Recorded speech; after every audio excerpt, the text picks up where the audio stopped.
దేవుని కుమారులు నరుల కుమార్తెలు అందంగా ఉన్నారని దేవుని కుమారులు నరుల కుమార్తెలను పెళ్లిళ్ళు చేసుకొని వీళ్ళిద్దరికీ ఒక సంతానం పుట్టారు. వాళ్ళే నెఫీలులు. ఈ జైంట్స్ ఎవరయ్యా అంటే అస్సలు విచక్షణ లేకుండా అక్రమం. ఏమిటి? అక్రమం. క్రమం అనేది, పద్ధతి అనేది, ఆర్డర్ అనేది, డిసిప్లైన్ అనేది అస్సలు సహించలేదు. ఇది ఎక్కడి నుంచి వచ్చిందయ్యా అంటే పడిపోయిన దేవదూతల యొక్క జీన్స్లో నుంచి మానవ జీన్స్లోకి వచ్చి వాళ్ళు కన్నటువంటి పిల్లల్లో నుంచి వచ్చినటువంటి ఇండిసిప్లైన్ యాక్టివిటీ. ఈ విధంగా వీళ్ళు పుట్టి అక్రమం అనేది ఫస్ట్ అక్కడ స్టార్ట్ అయింది. ఆ అక్రమం ఎంత అక్రమం అంటే దేవుడు అసలు ఏం చెప్తే దానికి రివర్స్ చేస్తారు వీళ్ళు. మాట వినకపోవడం, లోబడకపోవడం, తిరుగుబడ్డం, లెక్క చేయకపోవటం, గర్వాంధులుగా ఉండటం, ఈ లక్షణాలన్నీ ఎక్కడి అంటే పడిపోయిన దేవదూతల యొక్క లక్షణాలు. పడిపోయిన దేవదూతల యొక్క లక్షణాలు ఇవి. ఇవి కానీ మీలో కనబడుతున్నాయి అనంటే గుర్తుపెట్టుకోవాలి ఏ లక్షణాలు మీలో పనిచేస్తున్నాయో. వీళ్ళు ప్రబలిపోయినప్పుడు దేవుడు అక్కడ మాట అంటాడు, నా ఆత్మ నరులతో ఎల్లప్పుడూ ఇంకా వాదించదు, వీళ్ళ క్రియల విషయంలో వీరు నరమాత్రులై ఉన్నారు, వీళ్ళ తలంపులలోని ఊహ ఎల్లప్పుడూ కేవలము చెడ్డది. అంతకుముందు మనసుల్లో లేవు, ఇప్పుడు లోనకి వచ్చి వీళ్ళ తలంపులు వీళ్ళ ఊహలు కూడా ఎప్పుడు ఏంటి? చెడ్డవి. కాబట్టి నరులను మొత్తాన్ని తుడిచేయడానికి దేవుడు డిసైడ్ అయిపోయాడు. గొడ్డలి చెట్లు వేరున ఉంచబడి ఉన్నది, ఫలింపని ప్రతి తీగను నరికి అగ్నిలో పారేస్తానన్నట్లు అది ఆ రోజున ఆ గొడ్డలి వాడాడు, ఆ రోజున జలప్రళయం అనే గొడ్డలి వాడాడు. మీకు అర్థమవుతుందా? ఈ జలప్రళయం అనేటువంటి గొడ్డలతో మొత్తాన్ని ఏం చేశాడు? సమూల నాశనం చేసి ఈ వైరస్ అంతటిని కాల్చి పాడేసి మొత్తాన్ని ముంచి పారేసి మొత్తం గ్రౌండ్లో కలిపేశాడు. దేవునికి స్తోత్రం. మరి మిగిలింది ఎవరు? నోవాహు భార్య, నోవాహు ముగ్గురు కొడుకులు, నోవాహు ముగ్గురు కోడళ్ళు. ఇప్పుడు చెప్పండి, వైరస్ ఏమైనా మనలో ఉందా? చెప్పండి. ఈ వైరస్ తిరుగుబడే వైరస్, మాట వినని వైరస్, రూలుకు లోబడిన వైరస్, క్రమానికి లోబడినటువంటి వైరస్ మీలో ఉందా? ఉంది. ఏం మొహమాట పడుతున్నారు? లేకపోతే యేసుప్రభు ఎందుకు రావాలి? మరటొచ్చింది. హానోక్కి మెతూషలా పుట్టాడు, మెతూషలాకి నోవాహు పుట్టాడు. నోవాహు వైట్ కలర్లో పుట్టాడు. అప్పటి వరకు వాళ్ళందరూ కూడా బ్రౌన్సే, బ్లాక్స్ కాదు, బ్రౌన్స్. ఆదామును కూడా బ్రౌన్గానే చేశాడు దేవుడు, మన కలరే. అమెరికాడు కలర్ కాదు, లేదా నిగ్రోడు కలర్ కాదు, మన ఒరిజినల్ కలర్. అందంగా ఉండేవాళ్ళు మనోళ్ళే. తెల్లతోలు అందంగా ఉండదు, కర్రీతోలు అందంగా ఉండదు. వాళ్ళు నల్లలోళ్ళు, వీళ్ళు తెల్లోళ్ళు. కానీ మనం బ్రౌన్స్గా ఒక వైట్ పుట్టాడట. అది హానోక్ గ్రంథంలో ఉంటుంది అన్నమాట. అతను వైట్ పుట్టినప్పుడు మెతుషల అనుమానించాడంట, వీడేమన్నా పడిపోయిన దేవదూత సంతానమా అని. వీడు కాదు, ఇతను దేవుడు ఒక ప్రత్యేకమైన వ్యక్తిగా పుట్టించాడు. ఇతని జనరేషన్ చాలా ప్రత్యేకంగా ఉంటారు. ఇతను దేవుని కోసం ఒక గొప్ప కార్యం చేయడానికి ఒక ప్రత్యేకతగా ఈ విధంగా పుట్టాడు అని చెప్పాడు. వైట్స్ అనేవాళ్ళు అప్పుడు వచ్చారు, దానిలోంచి వైట్స్ వచ్చారు. నోవాహు పుట్టినటువంటి పిల్లల్లో కూడా ఒకళ్ళు వైట్, ఇద్దరు మళ్ళీ బ్రౌన్. ఆ రకంగా వైట్ రేస్ అనేది అక్కడి నుంచి అట్లా వచ్చింది. ఈ ఇద్దరు కొడుకులు ఒకడు బ్లాక్, మళ్ళీ అంటే కోడల్లో ఒకళ్ళు బ్లాక్. సరే, మరి ఈ డిఎన్ఏ ఎక్కడి నుంచి వచ్చింది? హానోకు నుంచి మెతుషల, మెతుషల నుంచి నోవాహు, నోవాహు నుంచి వీళ్ళు ముగ్గురు పుడితే మరి ఈ డిఎన్ఏ ఎక్కడి నుంచి వచ్చిందండి? మరి కోడళ్ళు ఎక్కడి నుంచి వచ్చారు? మరి కోడళ్ళ నుంచి వస్తుందా రాదా?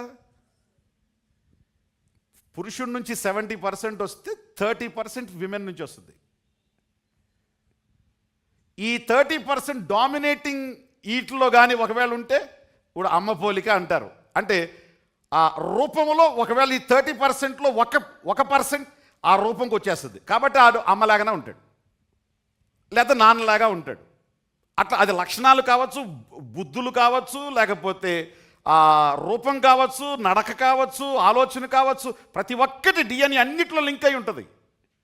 ఈ 30%లో ఉంటాయి, ఈ 70%లో ఉంటాయి. వీళ్ళలో నుంచి మనకు కూడా ఏమైంది వచ్చేసింది. అందుకే లక్షణాలు,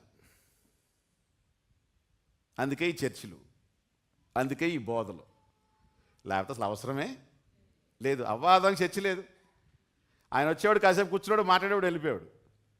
జాగ్రత్తగా ఎందుకు చెప్తున్నాను ఈ మాట అంటే, లోతుగా ఆలోచించండి. చెడ్డ చెట్టున మంచి ఫలాలు ఫలించవు. కానీ మంచి చెట్టు చెడ్డ ఫలాలు ఎందుకు వస్తున్నాయి? Affected by virus, satanic virus, satanic peoples virus, సాతాను పడిపోయిన దేవదూతల వైరస్ మనుషుల్లోకి ఇంజెక్ట్ చేయటం ద్వారా జరిగినటువంటి పరిణామం ఇది. అలాగే ఈ రోజును కూడా చెడ్డ ఫలాలు ఫలించటానికి గల కారణం ఏంటంటే, ఈ దేవుని పిల్లలు కూడా ఏమవుతున్నారు? వైరస్తో వీళ్ళు ఎఫెక్ట్ అవ్వడం ద్వారా వీళ్ళు చెడ్డ ఫలాలు ఫలిస్తున్నారు. కాబట్టి ఈ జీన్స్లోనే సాతాను, ఈ డిఎన్ఏలోనే ఈ విధమైనటువంటి వైరస్ని వాడు జొప్పించాడు. కాబట్టి దేవుడు ఏం చేశాడంటే, ఒక ద్రాక్ష వల్లిని ఆయన నాటి, ఇప్పుడు ఆ ద్రాక్ష వల్లికి తీగల్ని ఏం చేస్తున్నాడు? అంటుకడుతున్నాడు. ద్రాక్షవల్లి ఎవరు? నేను ద్రాక్షవల్లిని, తీగలు మీరు. ఇప్పుడు ద్రాక్షవల్లి భూమిలో ఉండేది ఎవరు? యేసుక్రీస్తు. ఇప్పుడు మనల్ని ఏం చేస్తున్నాడు? దీనికి తీసుకొచ్చి అంటుకట్టాడు. ఇప్పుడు ఎవరికి అంటుకట్టాడు? శ్రేష్టమైన ద్రాక్షవల్లికి మనల్ని అంటుకట్టాడు. ఇప్పుడు ఈ తీగలు ఎవరి శక్తిని పొందుతున్నాయి? యేసు శక్తిని పొందుతున్నాయి. యేసు బలాన్ని పొందుతూ ఈ తీగలు ఎదుగుతూ చక్కని ఫలాల్ని. అయితే ఆగండి, ద్రాక్షవల్లి నీకు బలం ఇచ్చేదే కానీ తీగలో ఉన్న డిఎన్ఏను బట్టే మళ్ళీ తీగ ఫలిస్తుంది. ఈ తీగలో ఉన్న డిఎన్ఏ, ఈ చిన్న ముక్క ఉంటుంది చూసారా, ఈ ముక్కలో ఉన్న డిఎన్ఏ ఏదైతే ఉందో దీనిలో శక్తి మాత్రం తీసుకుంటుంది, ఇదే ప్రొడ్యూస్ చేస్తుంది. అందుకని ఇప్పుడు ఏం చేస్తున్నారంటే, దీనికేమో బంగినపల్లి, ఇప్పుడు 5 కొమ్మలు ఉన్నాయి అనుకో, దీనికి ఇది ఒకటి కట్ చేసి దీనికి బంగినపల్లి పెడుతున్నారు. దీనికేమో ఇమాం పసంద్ పెడుతున్నారు. దీనికేమో ఇంకేదో అది పెడుతున్నారు. ఇంకా దీనికేమో బంగినపల్లి పెడతారు. ఇంక ఈ రకంగా ఒకే కాండం కానీ 5 రకాల ఫ్రూట్స్, 5 రకాల మామిడికాయలు. అంటే ఫ్యామిలీ, అదే ఫ్యామిలీ పెట్టాలి. మళ్ళీ తీసుకొచ్చి జాంకాయ పెడితే దీనికి రాదు. ఇది ఏం చేస్తుందంటే, కాండం ఒక్కటే కానీ ఇదేమో ఇమాం పసంద్ అవుతుంది, ఇదేమో బేనిసా అవుతుంది, ఇదేమో ఇంకొక చెరుకు రసం అవుతుంది, ఇదేమో ఇంకొకటి అవుతుంది, ఇదేమో ఇంకొకటి అవుతుంది. కానీ దీనిలో ఉన్నటువంటి డిఎన్ఏ ఏదైతే ఉందో అదే ఫలిస్తుంది. కానీ యేసు కంటుగట్టబడి ఉండడం ద్వారా ఎండిపోకుండా ఏం చేస్తున్నాయి? ఇవి ఫలిస్తున్నాయి. అయితే అంటున్నాడు ఆయన, ఒరే అబ్బాయి, నువ్వు పైనున్నావు కాబట్టి వైరస్ నీ మీదకి వచ్చే అవకాశం ఉంది. కాబట్టి వైరస్తో నువ్వు ఎఫెక్ట్ అవ్వకుండా మంచి ఫలాలు ఫలించటానికి ఆయన చేసిన పని ఏమిటంటే, ఈ వైరస్ గాడు ఎఫెక్ట్ చేసేస్తున్నాడని ఇంకొక కవరింగ్ ఒకటి పెట్టాడు మనకి. మీరు తోటల్లో చూస్తారు, నర్సరీల్లో ఏం చూస్తారు మీరు? నర్సరీలో ఎండని ఆపటానికి ఒక టార్పాల్ లాంటి ఒక ట్రాన్స్పరెంట్ ఒక పందిరి ఉంటుంది. అది ఎంత కావాలో ఎండ అంతే, ఎంత వేడి కావాలో అంతే వరకు అది ఏం చేస్తుంది? అదే పరిశుద్ధాత్మ. అదే పరిశుద్ధాత్మన సంచ కరువును మనకాయన ఇచ్చి, ఈ వైరస్ గాళ్ళు నీకు ఎఫెక్ట్ అవ్వకుండా ఆయన నిన్నేం చేసుకుంటున్నాడు? భద్రపరిచి అంటున్నాడు, బాబు మంచి ఫలాలు ఫలించినాన్న, నీకు కింద వీడిని పెట్టాను, పైన ఆయన్ని పెట్టాను, చక్కని నీళ్లు పోస్తున్నాను, ఏం చేయి? ఇప్పుడు కూడా చెడ్డ ఫలాలు ఫలిస్తే ఎవడేం చేస్తాడు? ఇంకా ఫలించే ఛాన్సే లేదు. కానీ ఆ రోజున వైరస్ అనే సేటన్, ఆ రోజున పడిపోయిన దేవదూతలు ఎట్లా ప్రభావితం చేశారో, ఈ రోజున లోకం, పాపం, వైరస్ లాంటి మనుషులు ఇప్పటికీ దేవుని పిల్లల్ని ఏం చేస్తున్నారు?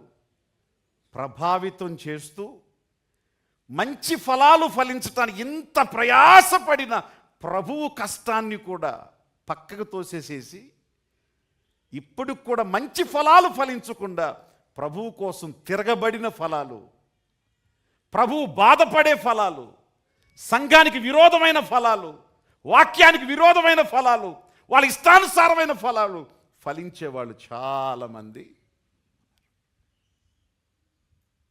ఆయన అన్నాడు, ఇక నేనేం చేయను, ఒక పని చేస్తా.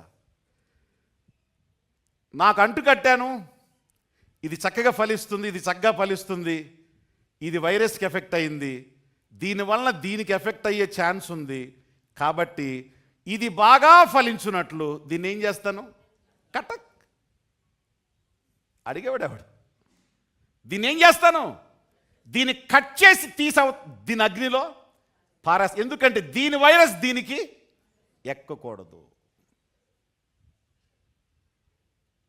కాబట్టి ఈరోజు మీతో చెప్తున్నాను, మీరు మంచి ఫలాలు ఫలించే వ్యక్తులుగా దేవుడు మీకు కావలసిన, నాకు కావలసిన ఆల్ ద ప్రావిజన్ దేవుడు సిద్ధం చేశాడు.